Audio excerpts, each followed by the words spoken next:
Our universe might be really, really big, but finite. Or it might be infinitely big. Both cases, says physicist Greene, are possibilities, but if the latter is true, so is another posit.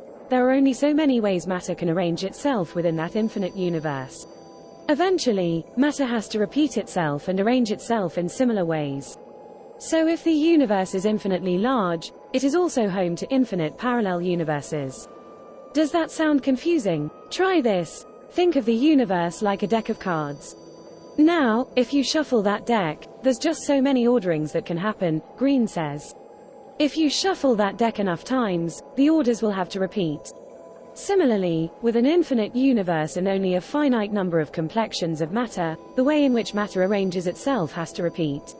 Greene, the author of The Elegant Universe and the Fabric of the Cosmos, tackles the existence of multiple universes in his latest book, The Hidden Reality, Parallel Universes and the Deep Laws of the Cosmos.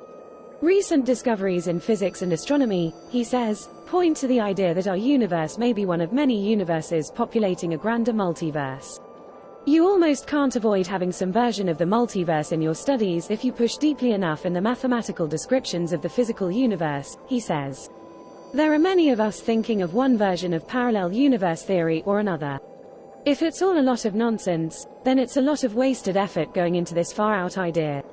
But if this idea is correct, it is a fantastic upheaval in our understanding. How quantum mechanics and general relativity play a part. Greene thinks the key to understanding these multiverses comes from string theory, the area of physics he has studied for the past 25 years.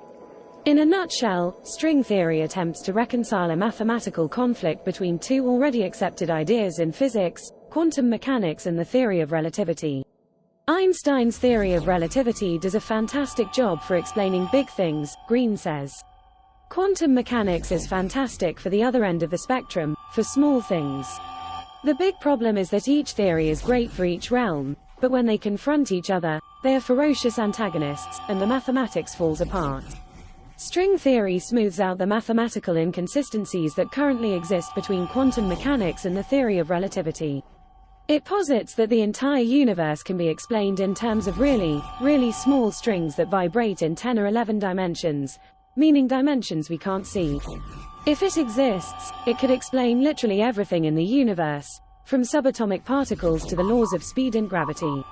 So what does this have to do with the possibility that a multiverse exists? There are a couple of multiverses that come out of our study of string theory, Greene says. Within string theory, the strings that we're talking about are not the only entities that this theory allows. It also allows objects that look like large flying carpets, or membranes, which are two-dimensional surfaces. And what that means, within string theory, is that we may be living on one of those gigantic surfaces, and there can be other surfaces floating out there in space. That theory, he says, might be testable in the Large Hadron Collider, LHC, at CERN, the European Organization for Nuclear Research. If we are living on one of these giant membranes, then the following can happen. When you slam particles together, which is what happens at the LHC, some debris from those collisions can be ejected off of our membrane and be ejected into the greater cosmos in which our membrane floats, he says. If that happens, that debris will take away some energy. So if we measure the amount of energy just before the protons collide and compare it with the amount of energy just after they collide, if there's a little less after, and it's less in just the right way, it would indicate that some had flown off, indicating that this membrane picture is correct. Greene explains that when he began studying string theory and parallel universes, it wasn't because he could one day measure energy at CERN or develop new mathematical equations. He simply liked the idea, he says, of studying something on such a large scale. We're trying to talk about not just the universe but perhaps other universes, but all within a logical framework that allows us to make some definitive statements, he says. To me, that's enormously exciting, to step outside the everyday and really look at the universe, within these mathematical terms, on its grandest scales.